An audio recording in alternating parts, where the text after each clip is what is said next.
bonjour frères et sœurs, là où vous êtes. J'espère que votre semaine a été bonne. Ici, à Clermont, Florida, il fait beau, il y a du beau soleil. Cette semaine, on a enregistré de la pluie qui était bonne pour la terre, qui était vraiment rafraîchissante et qui nous a permis de bien dormir, de bien reposer, surtout quand la pluie tombe le soir, pendant la nuit. J'aime bien ça. Bon, chers frères et sœurs, comme vous l'avez entendu dans les annonces, la Pâque est dans quelques jours. Nous allons commémorer la Pâque dans quelques jours. Et c'est vraiment intéressant que je n'avais pas choisi la sermonnette ou encore l'émission de M. Weston qui parle de la Pâque. Ça, comme il a bien souligné, c'est la première fête. Ça, on peut dire que ça donne le coup d'envoi des fêtes annuelles. Et la Pâque sera dans 12 jours. L'Église de Dieu à travers le monde se réunira pour manger la Pâque. Chers frères et sœurs, ça, c'est l'événement le plus important de l'année pour le membre de l'Église de Dieu. C'est une occasion pour nous de renouveler notre engagement à Dieu, l'engagement que nous avons pris lors de notre baptême, d'abandonner notre vie pécheresse, notre vie antérieure, et de vivre selon tous les commandements de Dieu. De vivre non seulement du pain physique, mais de toute parole qui sort de la bouche de Dieu. Chers frères et sœurs, ce matin, dans mon sermon, j'aimerais prendre un peu de temps pour voir comment devons-nous comporter, comment devons-nous agir et comment devons-nous préparer avant de prendre la Pâque. Comment nous préparer pour cet événement. Si vous avez besoin d'un titre de mon sermon ce matin, Christ, notre agneau pascal. Si vous voulez, Jésus-Christ est notre vrai agneau pascal.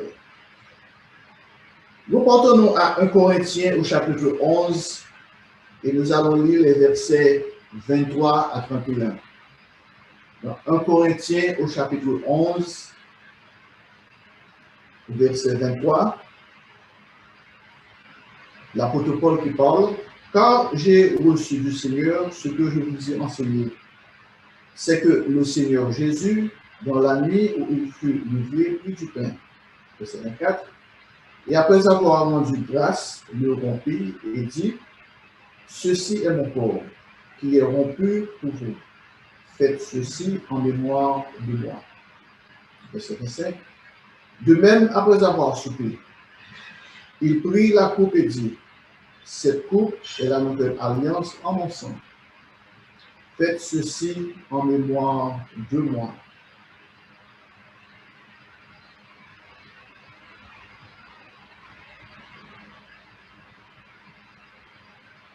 Toutes les fois que vous en boirez. Au verset 26, car toutes les fois que vous mangez ce pain et que vous buvez cette coupe, vous annoncez la mort du Seigneur jusqu'à ce qu'il vienne. Verset 27. C'est pourquoi celui qui mangera le pain ou boira la coupe du Seigneur indignement sera coupable envers le corps et le sang du Seigneur. Verset 28. Que chacun donc s'éprouve soi-même et qu'ainsi il mange du pain et boive de la coupe. car celui qui mange et boit sans discerner le corps du Seigneur mange et boit un jugement contre lui-même. Verset 31. C'est pour cela qu'il y a parmi vous beaucoup d'infirmes et de malades, et qu'un grand nombre sont morts. Verset 31. Si nous nous jugions nous-mêmes, nous ne serions pas jugés. Chers frères et sœurs, c'est sérieux. C'est une affaire sérieuse. Ce n'est pas quelque chose qu'on peut bâtir avec. Ce n'est pas quelque chose qu'on peut faire n'importe comment. L'apôtre Paul a pris son temps et il nous a dit, nous devons nous examiner.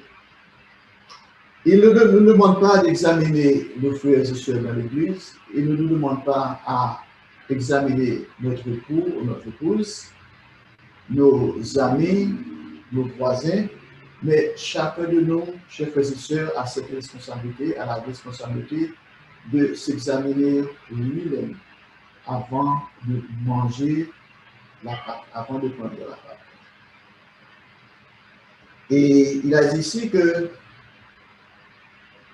si on mange ou on boit, si on mange ce pain et on boit le vin sans discerner le corps du Seigneur, on mange et boit un jugement contre soi-même.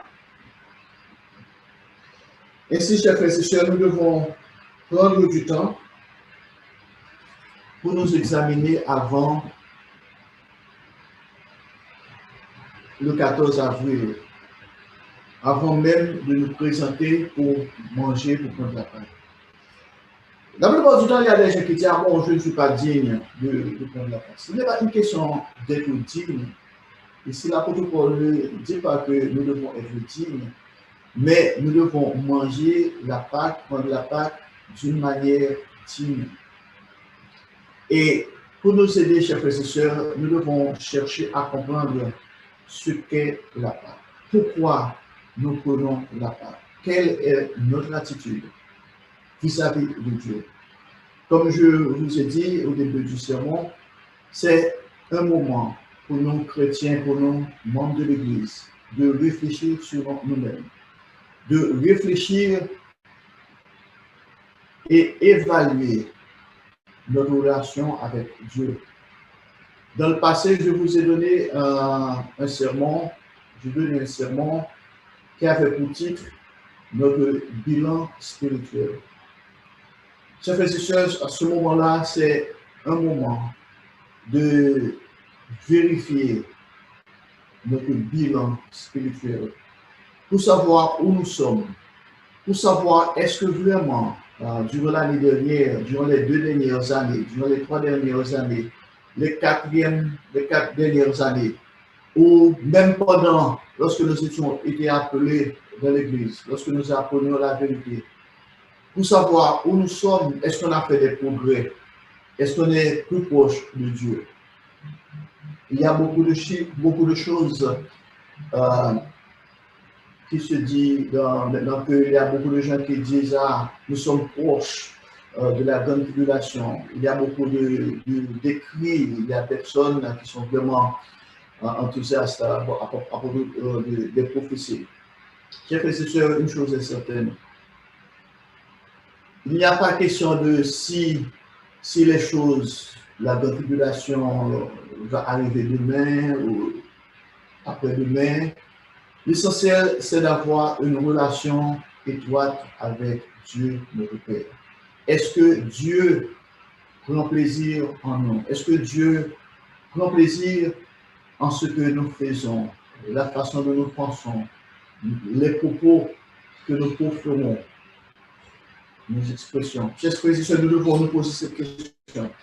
Et voilà pourquoi, quand nous essayons de l'examiner, ce n'est pas que on peut s'asseoir et dire bon, ok, voyons, ok, je suis prêt. S'examiner veut dire, chers frères et sœurs, d'aller au Dieu lui-même, notre Père céleste, de lui demander d'ouvrir nos yeux, de nous aider à comprendre nos faiblesses, à les voir, à voir nos fautes et nous aider à nous repentir et à avoir une attitude de lui demander de nous aider dans nos faiblesses, de nous donner la force que donne son Esprit Saint, d'augmenter notre foi. L'apôtre a demandé à Jésus d'augmenter leur foi. Nous devons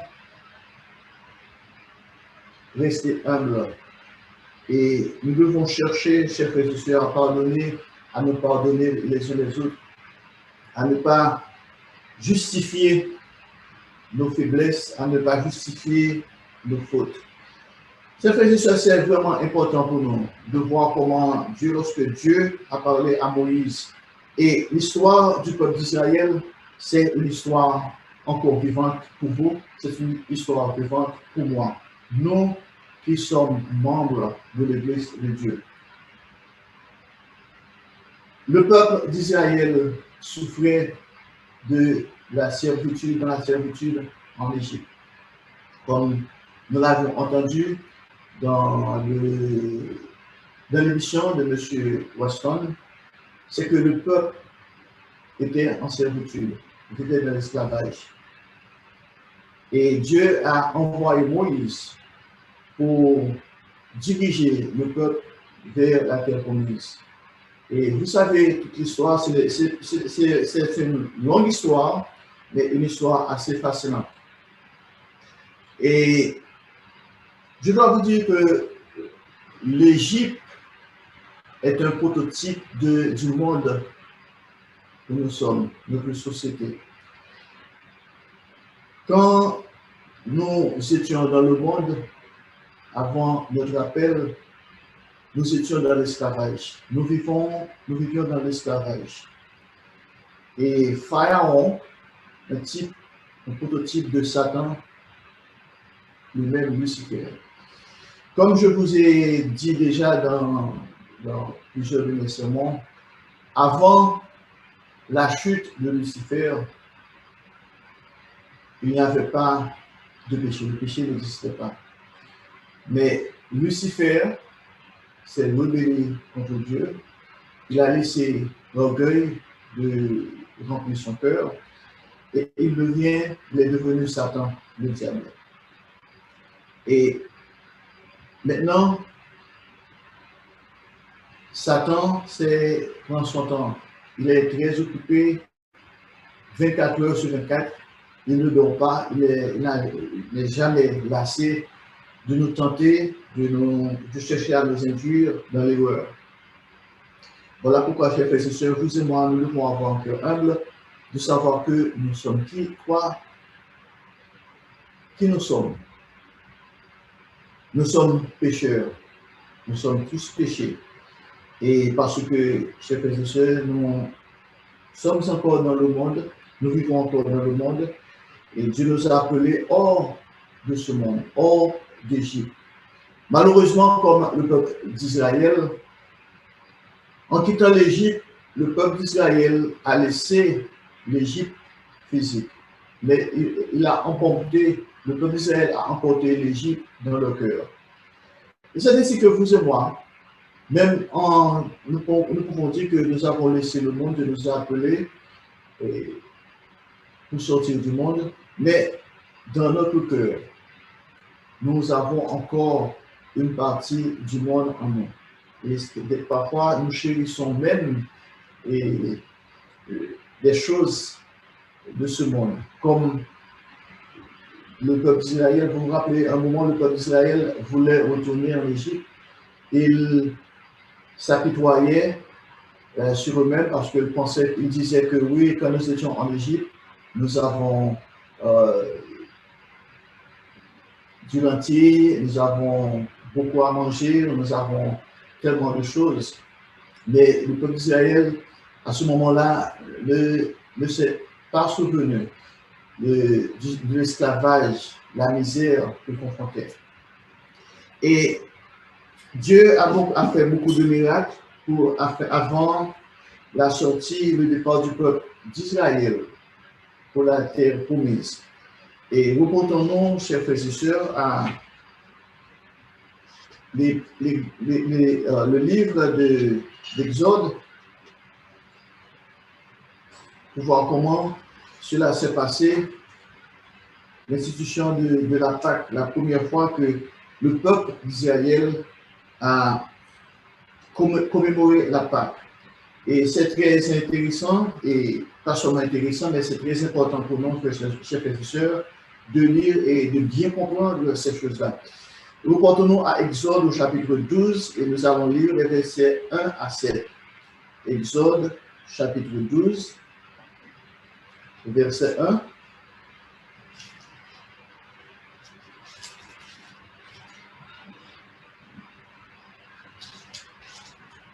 L'Éternel dit à Moïse et à Aaron dans le pays d'Égypte, ce mois-ci sera pour vous le premier des mois.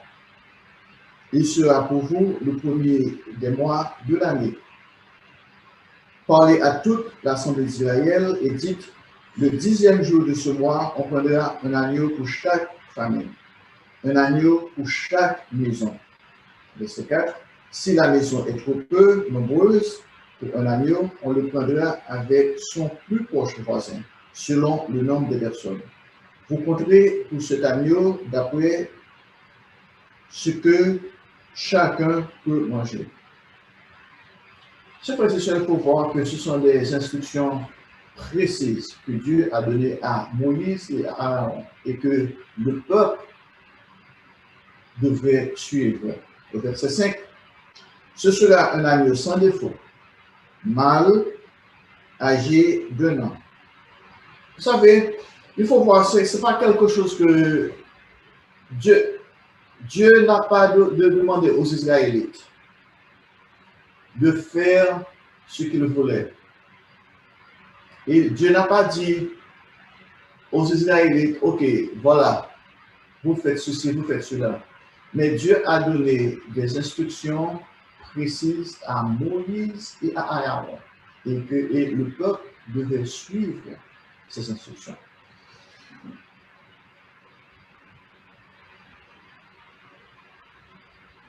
Au verset 6, vous le garderez jusqu'au 14e jour de ce mois. Et toute l'assemblée d'Israël l'immolera entre les 2 soirs. Le temps est vraiment important. Et nous allons le voir. C'est que Dieu, c'est Dieu qui a choisi le jour, l'heure et tout. En ce qui a trait à cette commémoration, ce n'est pas quelque chose que les gens d'Israël pouvaient faire à leur gré. Et le temps, l'heure, le jour, le 14e jour de ce mois, le premier mois de l'année, entre les 2 soirs. Et pour bien comprendre la signification de ce mot entre les 2 soirs, parce qu'il y a des gens qui sont un peu confus, entre les 2 soirs, c'est la tombée du jour et le commencement de notre jour. Ça, c'est entre les 2 soirs. Parce que selon la Bible, ici, comme on peut le voir, c'est que le jour commence au coucher du soleil du jour antérieur. Ici, le 14e jour du mois, entre les 2 soirs, ce qui explique que c'est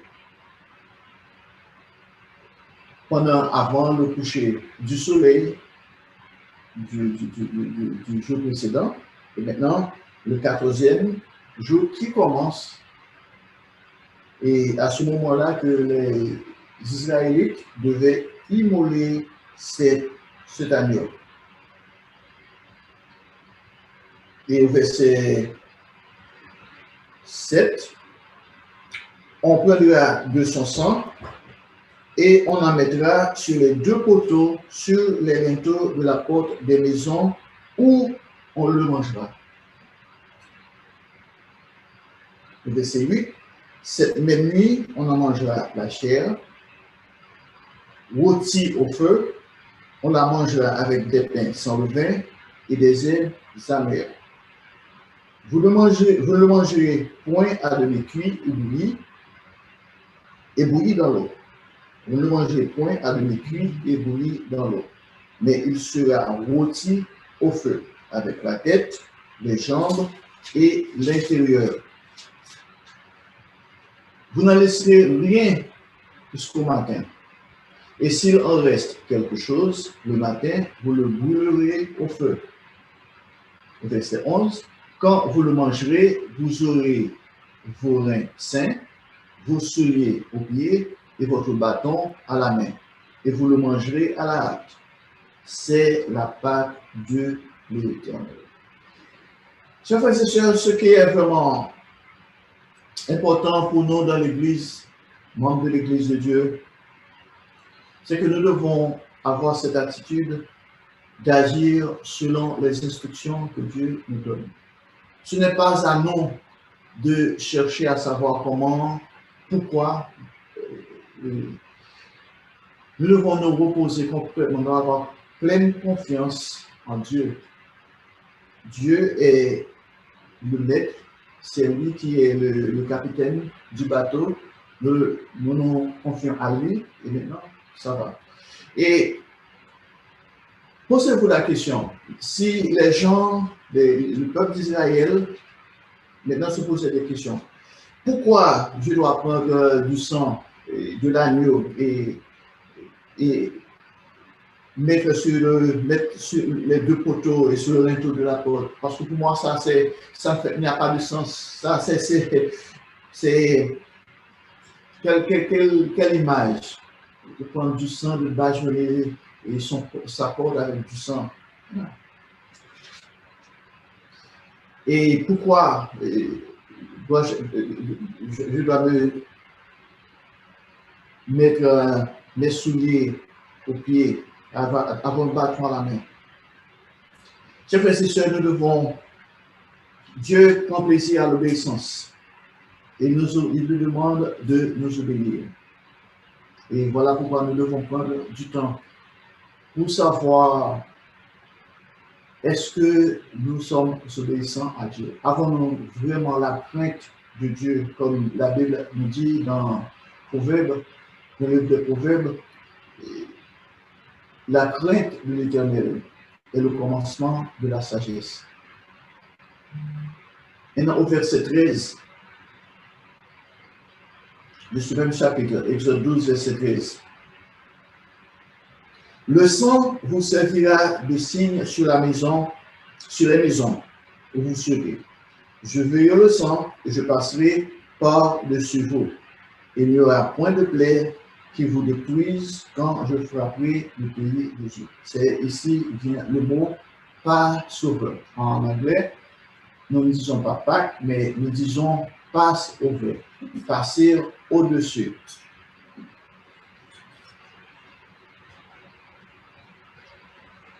Et Dieu a donné à Dieu au peuple d'Israël de mettre le sang sur le pot, et ça va être un signe. Reportons-nous maintenant au même chapitre, Exode 12, lisons les versets 24 à 27. Exode, chapitre 12, verset 24. Vous observerez cela comme une loi pour vous et pour vos enfants et à perpétuité. Quand vous serez entrés dans le pays que l'Éternel vous donnera selon sa promesse, vous observerez ce tisage sacré. Et lorsque vos enfants vous diront que signifie pour vous ce tisage, verset 27, vous répondrez, c'est le sacrifice de Pâques en l'honneur de l'Éternel qui a passé par-dessus les maisons des enfants d'Israël en Égypte. Lorsqu'il frappa l'Égypte et qu'il sauva nos maisons, le peuple s'inclina et adora. Ce n'est pas une fête qu'on peut choisir de célébrer une fois. Ce n'est pas quelque chose qu'on peut dire, bon, maintenant, puisque j'ai observé la Pâque l'année dernière, bon, maintenant, j'ai plus besoin de garder cette fête. Et voilà pourquoi, chers frères et sœurs, comme je vous ai dit, c'est très sérieux. Nous devons mettre du temps, nous devons nous préparer, non seulement spirituellement, mais aussi physiquement. Si vous avez un emploi, vous travaillez dans un bureau, quelque part, vous devez prendre du temps, vous devez chercher à demander du congé à prendre ce jour, comme un jour de congé, afin que vous puissiez avoir du temps pour prendre la Pâque, manger la Pâque. Parce qu'il y a des gens qui travaillent même la nuit, et il y a des gens qui travaillent très tard pendant le jour, mais vous savez que la Pâque commence au coucher du soleil, et pour cette année, ce sera au coucher du soleil de ce mois, le 14 de ce mois. Chers frères et sœurs, comme je vous ai dit que Dieu nous a appelés hors du monde, et nous avons pris l'engagement de nous faire baptiser. Et vous savez que le baptême symbolise la mort et la résurrection. Quand nous sommes immergés dans l'eau, c'est un symbole que nous sommes morts qui a fait du péché du monde. Et quand nous sommes sortis de l'eau, ça c'est la résurrection, une nouvelle vie en Christ. À partir de ce jour, chers frères et sœurs, et pour le reste de notre vie, nous appartenons à Dieu, car nous avons été achetés à un prix. Veuillez vous porter à 1 Corinthiens, au chapitre 6, verset 20. À 1 Corinthiens, au chapitre 6, verset 20.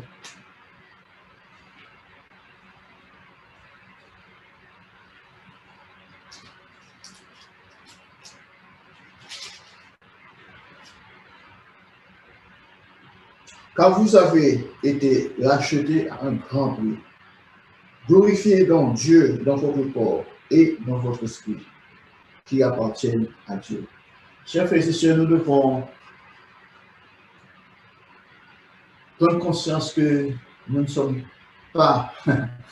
Parfois, on pense que, on prend des décisions, on dit, bon, c'est ma décision. Toutes nos décisions doivent venir de Dieu. Parce que nous ne sommes pas nous sommes une nouvelle créature, nous appartenons à Dieu. Et parfois c'est difficile, même cette idée d'appartenir à Dieu est difficile à imaginer. Parce que nous sommes des pécheurs, comme nous l'avions entendu ce matin dans l'émission de M. Weston. Nous sommes tous des pécheurs. Veuillez vous porter à Romains au chapitre 3, verset 23. Et cela nous permet, chers frères et sœurs, de comprendre bien le sacrifice de Jésus-Christ. Dans Romains au chapitre 3, verset 23, un verset que vous connaissez tous par cœur, j'espère. Romains chapitre 3, verset 23.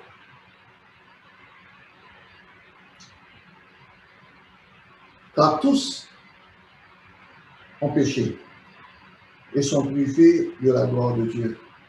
Maintenant, il ne dit pas que quelques-uns ont péché. Tous ont péché, inclus vous et moi.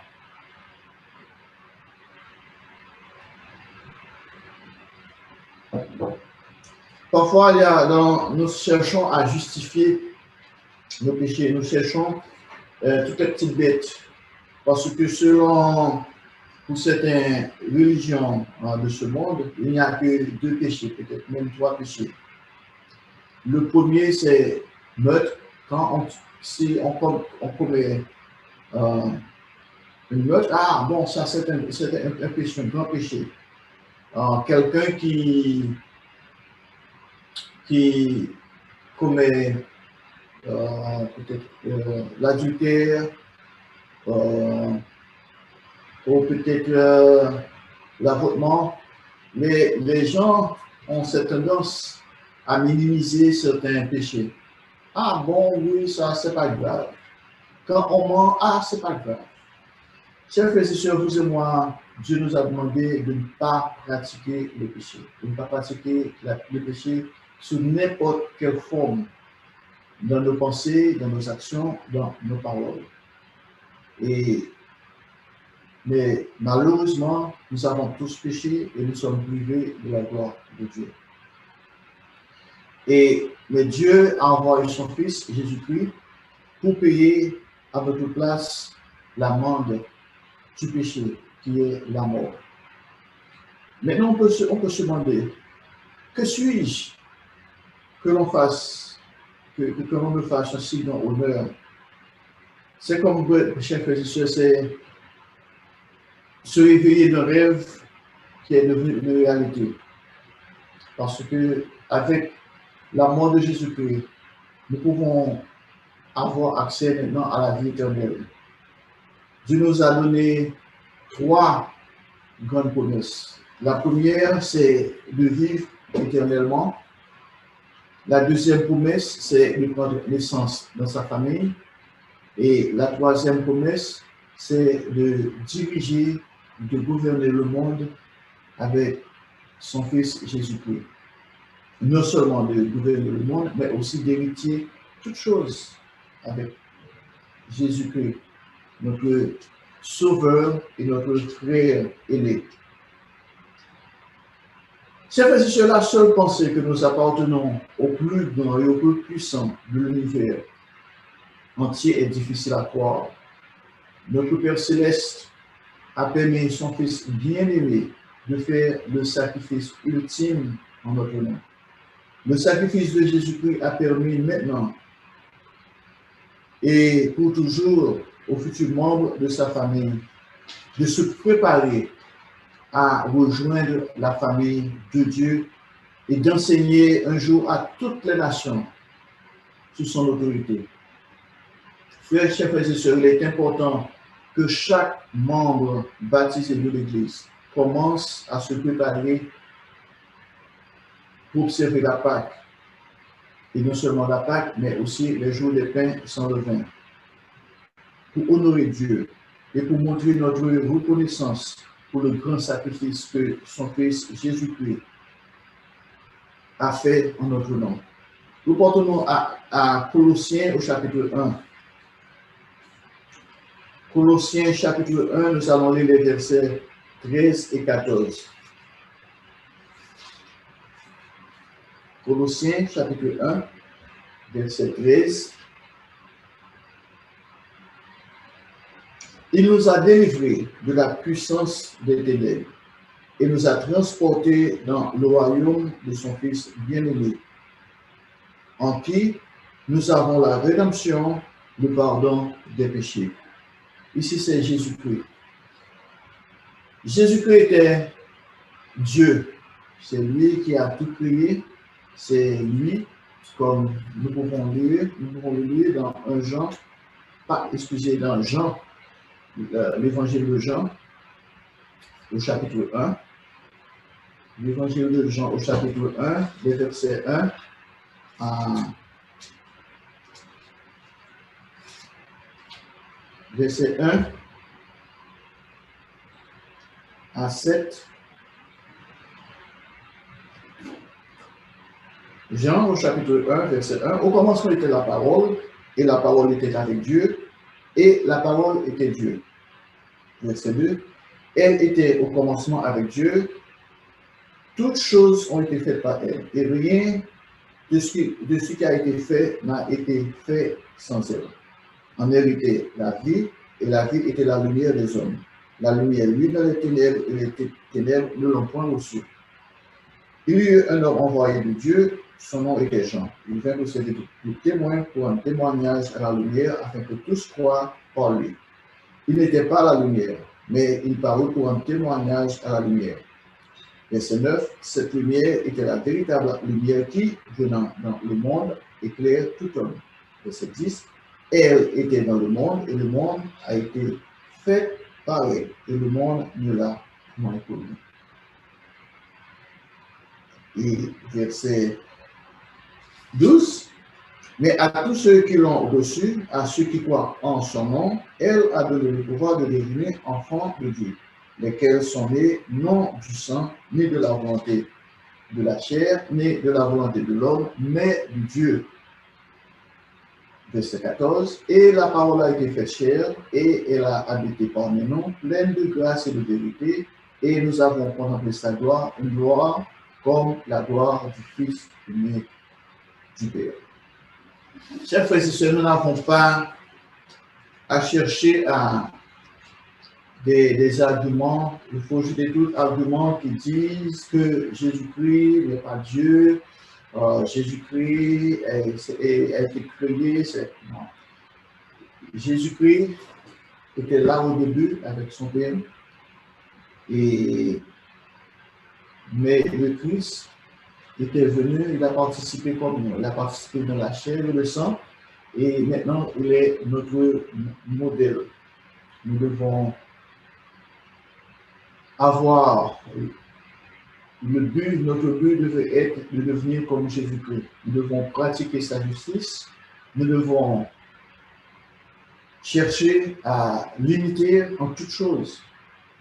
Et nous devons aussi apprécier le sacrifice qu'il a fait pour nous.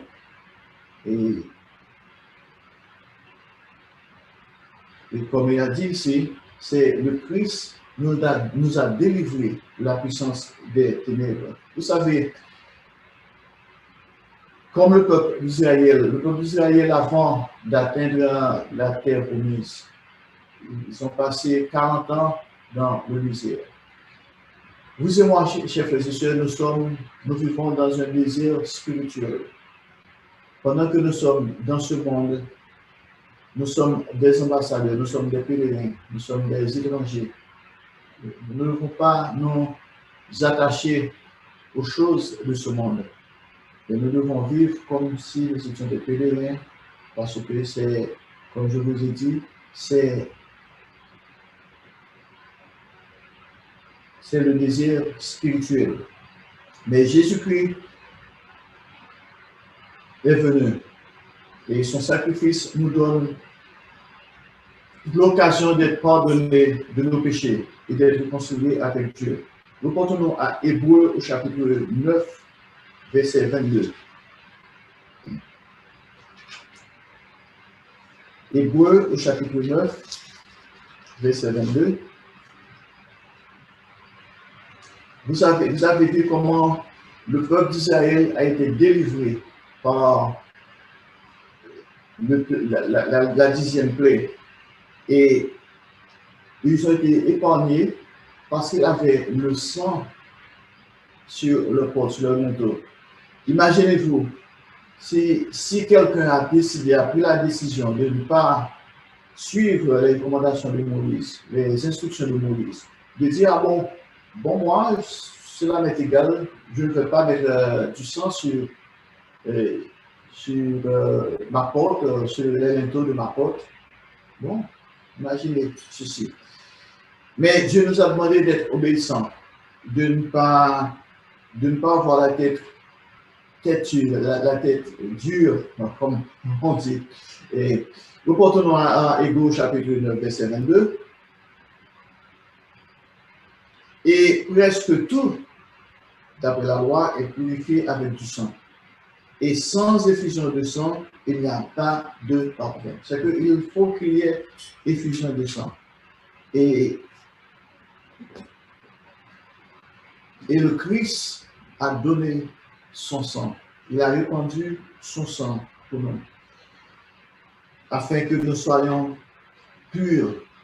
Afin que nous pouvons être lavés de nos péchés. Sont lavés de nos péchés. Avec cela, chers frères et sœurs, vous et moi, nous n'avons aucune crainte de la mort. Et de la mort éternelle. Nous continuons à Éphésiens, au chapitre 1. Éphésiens au chapitre 1, verset 7.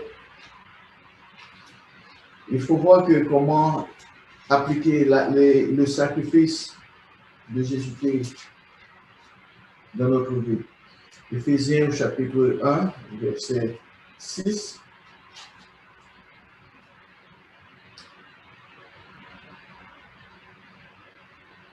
Verset 7. Verset 6 et 7.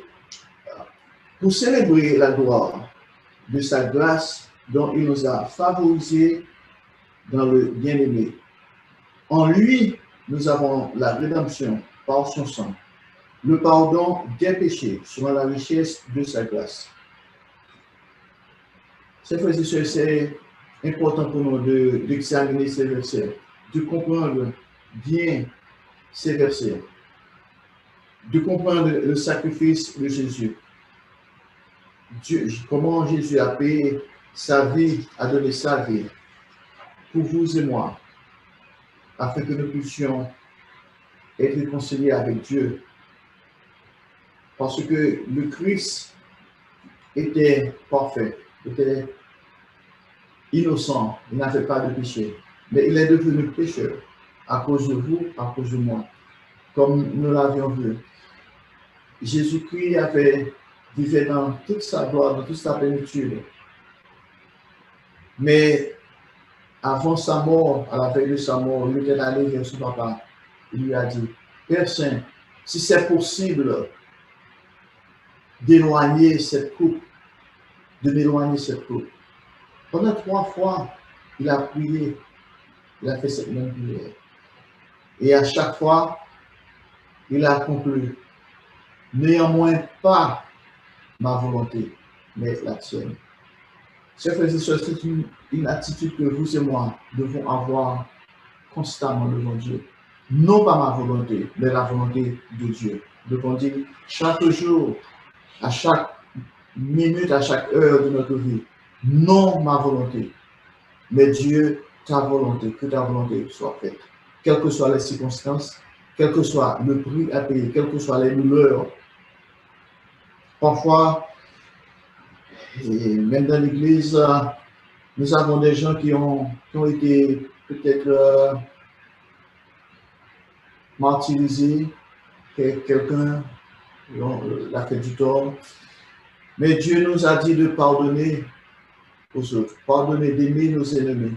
Même si on nous fait du tort, même si on nous fait du mal, même quand cela blesse peut-être notre ego, ça a blessé notre dignité, mais nous devons penser à pardonner, à laisser tout à Dieu, parce que Dieu a dit, à moi la vengeance, à moi la rétribution. Jésus-Christ, comme je vous ai dit, était parfaitement conscient du sacrifice qu'il aurait à faire.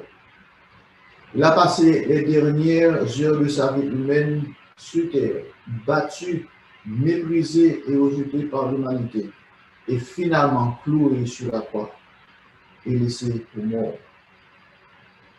Il a pris sur lui et enduré les terribles conséquences de chaque péché que le reste de l'humanité avait commis. Veuillez vous porter à Ésaïe au chapitre 53. Nous portons à Ésaïe au chapitre 53. Ésaïe vient avant Jérémie. Au chapitre 53, nous allons lire les versets 3 à 5. Ésaïe 53, verset 3. Maintenant, il passe, c'est une prophétie qui applique à Jésus. Méprisé et abandonné des hommes, homme de douleur et habitué à la souffrance, semblable à celui dont on détourne le visage. Nous l'avons dédaigné, nous n'avons fait de lui aucun cas. Au verset 4, cependant, ce sont nos souffrances qu'il a portées. C'est de nos douleurs qu'il s'est chargé. Et nous l'avons considéré comme puni, frappé de Dieu et humilié. Jésus-Christ, notre frère aîné, a souffert pour nous. Il a souffert, il a donné sa vie comme rançon pour nos péchés. Et nous sommes purifiés, et nous sommes lavés, et maintenant, nous avons une place. Une place, et nous sommes, maintenant, nous disons que nous sommes les prémices de ce que Dieu est en train de travailler avec. Vous savez, chers frères et sœurs, comme au départ du sermon, avec la Pâque, on donne le coup d'envoi des fêtes annuelles. Vous savez, les fêtes de Dieu sont les plans de Dieu pour l'humanité, pour toute l'humanité, pas seulement pour nous qui sommes les prémices, mais aussi pour le monde entier. Et le Christ, malgré sa position, malgré que son papa l'a aimé beaucoup, comme nous pouvons voir dans Matthieu chapitre 3, verset 17, Matthieu chapitre 3, verset 17, c'est Dieu le Père qui parle à propos de son Fils. Et Matthieu chapitre 3, verset 17, « Et voici une voix fit entendre des cieux ces paroles. Celui-ci est mon Fils bien-aimé, en qui j'ai mis toute mon affection. » Dieu a aimé son Fils, Dieu le Père. Imaginez, vous, Père, que vous avez votre Fils, vous voyez votre Fils, on est en train de battre votre Fils, on est en train de cracher à son visage, de le martyriser. Et c'était pas facile pour Dieu, le Père. C'était pas facile de voir son Fils qui était avec lui dès le début, mais qui était devenu comme nous, un être humain, afin de participer à notre nature charnelle, de savoir vraiment ce que nous ressentons.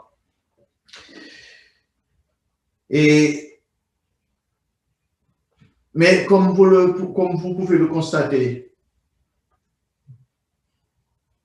il n'était pas nécessaire que Jésus-Christ fasse ce sacrifice ultime et donne sa vie pour lui-même, mais le sacrifice a été fait pour vous et moi et pour toute l'humanité. Veuillez vous porter à Jean au chapitre 3, verset 16, un verset que je sais que vous connaissez tous par cœur, Jean 3, verset 16, « Car Dieu a tant aimé le monde qu'il a donné son Fils unique afin que quiconque croit en lui ne périsse point, mais qu'il ait la vie éternelle. » C'est que maintenant, nous sommes les prémices, les premiers qui sont appelés, mais après, le jour viendra, que Dieu va appeler tout le monde. C'est ce que nous célébrons lors de la fête des tabernacles, le dernier grand jour de la fête. Il y a la fête des tabernacles qui symbolise le millénium de Dieu. Ça, c'est le gouvernement de Dieu, le royaume de Dieu. Et le dernier grand jour qui illustre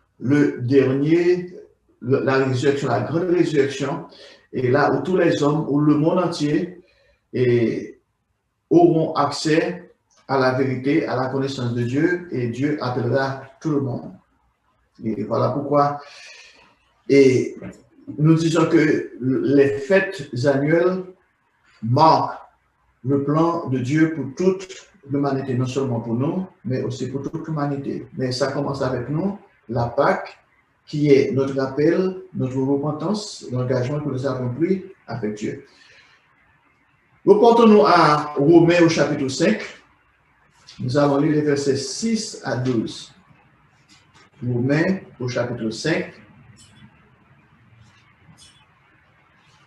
Romains chapitre 5, verset 6. Romains chapitre 5, verset 6. Car lorsque nous étions encore sans force, Christ, autant marqué, est mort pour des impies. Verset 7. À peine mourrait-on pour un juste. Quelqu'un peut-être mourir pour un homme de bien. Mais Dieu prouve son amour envers nous, en ce que lorsque nous étions encore des pécheurs, Christ est mort pour nous. Verset 9. À plus forte raison d'or, maintenant que nous sommes justifiés par son sang, serons-nous sauvés par lui de la colère. Verset 10. Car si, lorsque nous étions ennemis, nous avons été réconciliés avec Dieu par sa mort de son Fils, à plus forte raison étant réconciliés serons-nous sauvés par sa vie. Verset 11. Et non seulement cela, mais encore nous nous glorifions en Dieu par notre Seigneur Jésus-Christ, par qui maintenant nous avons obtenu la réconciliation. Verset 12. C'est pourquoi, comme par un seul homme, le péché est entré dans le monde, et par le péché la mort, et qu'ainsi la mort s'est étendue sur tous les hommes, parce que tous ont péché.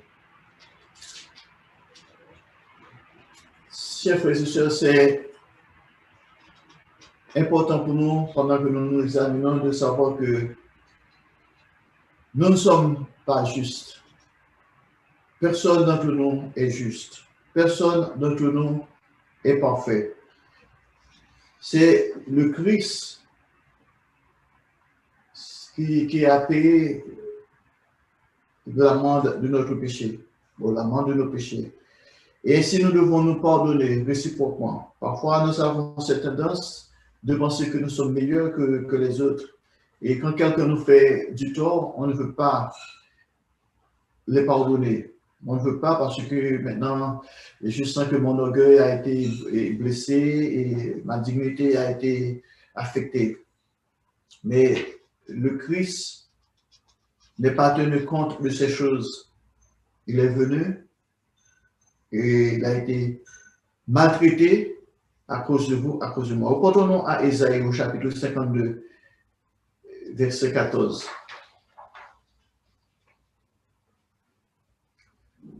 Ésaïe, chapitre 52, verset 14. De même que beaucoup ont été étonnés de toi, son visage a donc été plus marqué que celui de n'importe quel homme, et sa forme plus que celle des fils de l'homme. C'était Jésus-Christ, on parle de Jésus-Christ. Reportons-nous maintenant à 1 Pierre au chapitre 2, verset 24. 1 Pierre au chapitre 2. 1 Pierre chapitre 2 au verset 24.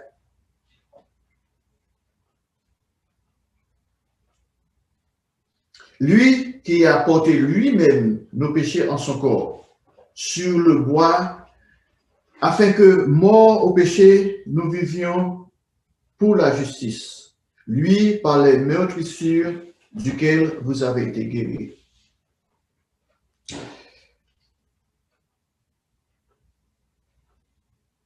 Jésus-Christ est notre grand frère, notre frère aîné, mais c'est aussi notre grand prêtre.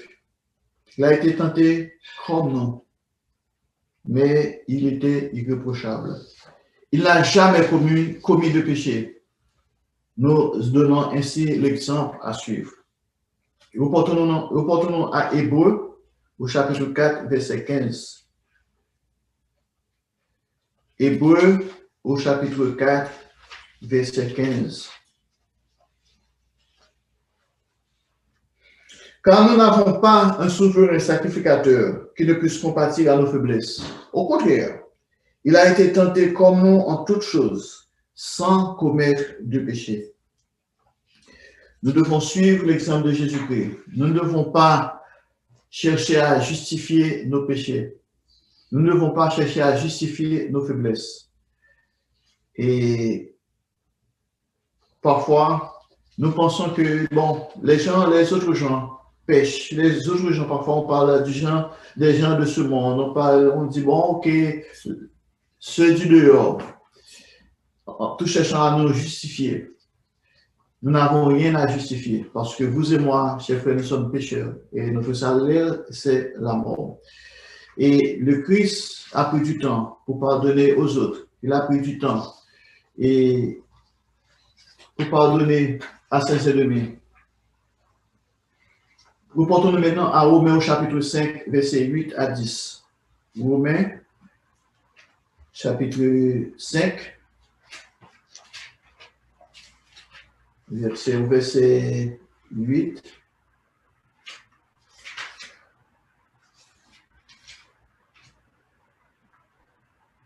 Mais Dieu, pour son amour envers nous, en ce que, lorsque nous étions encore des pécheurs, Christ est mort pour nous. À plus forte raison donc, maintenant que nous sommes justifiés par son sang, serons-nous sauvés par lui de la colère.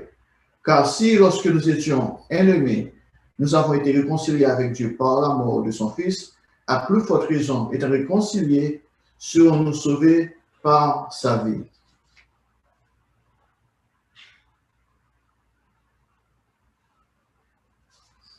Et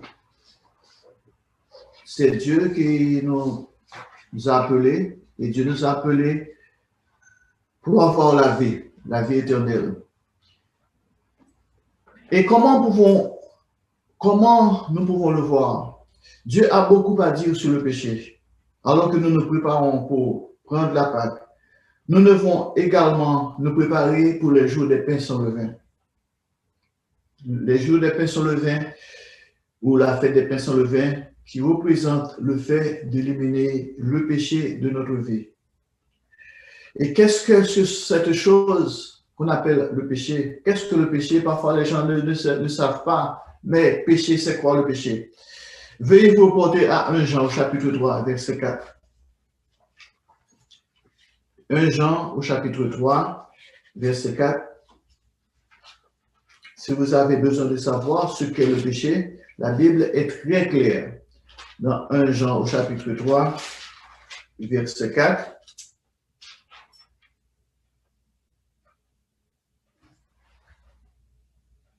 Quiconque pratique le péché transgresse la loi, et le péché est la transgression de la loi. Ici, il y a une différence, chers frères et sœurs. Il faut bien savoir que nous sommes pécheurs, nous péchons. Mais lorsque nous péchons, nous savons que nous avons transgressé la loi de Dieu. Et nous avons cette attitude humble d'aller vers Dieu et de lui demander de nous pardonner. Mais vous et moi, nous ne devons pas pratiquer le péché. Il y a une différence entre péché et pratiquer le péché. Selon ici, quiconque demeure en lui, lorsque vous avez été baptisé, vous avez renoncé à votre vie antérieure, vous avez pris la décision de marcher en nouveauté de vie. Vous avez été baptisé. La Bible nous dit qu'il n'y aura plus de chance. Il n'y a pas une deuxième chance, il n'y aura pas une deuxième opportunité.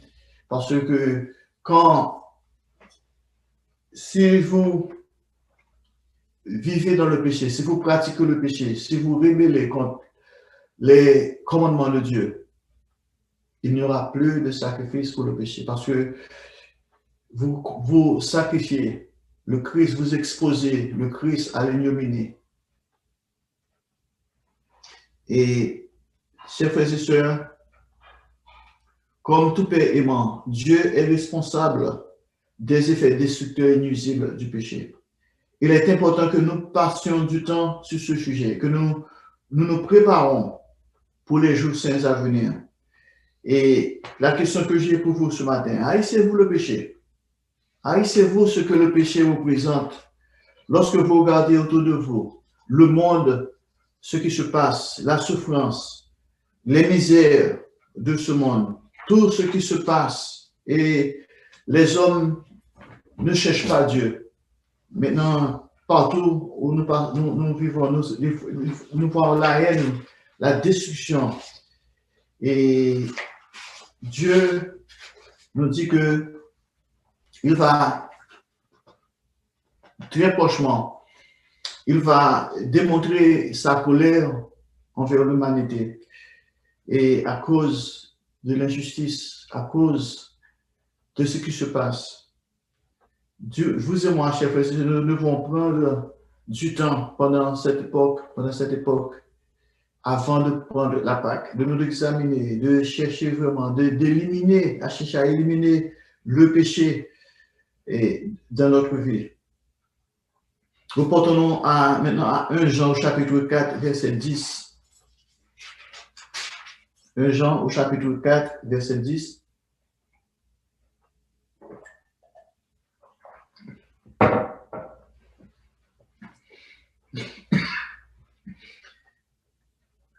Et cet amour consiste non point en ce que nous avons aimé Dieu, mais en ce qu'il nous a aimés et a envoyé son Fils comme victime expiatoire pour nos péchés. Verset 11. Bien-aimés, si Dieu nous a ainsi aimés, nous devons aussi nous aimer les uns les autres. C'est ce que Dieu demande de nous. Nous devons exercer l'amour. L'amour envers lui, c'est-à-dire nous soumettre à sa loi, nous soumettre à ses commandements et de nous aimer les uns comme les autres. Nous devons faire de notre mieux, de nous pardonner réciproquement et de vivre selon le mode de vie que Dieu nous a demandé de vivre. Reportons-nous maintenant à 1 Jean chapitre 2, verset 1. 1 Jean au chapitre 2, verset 1. Mes petits enfants, je vous ai écrit ces choses afin que vous ne péchiez point. Et si quelqu'un a péché, nous avons un avocat auprès du Père, Jésus-Christ le juste. Verset 2.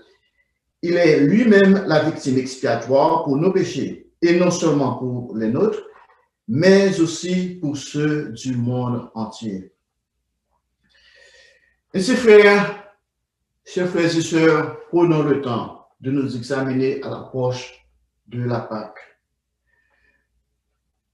Apprécions le sacrifice de notre Seigneur et Sauveur Jésus-Christ en notre nom et l'importance d'éliminer le péché de nos vies, maintenant et pour toujours.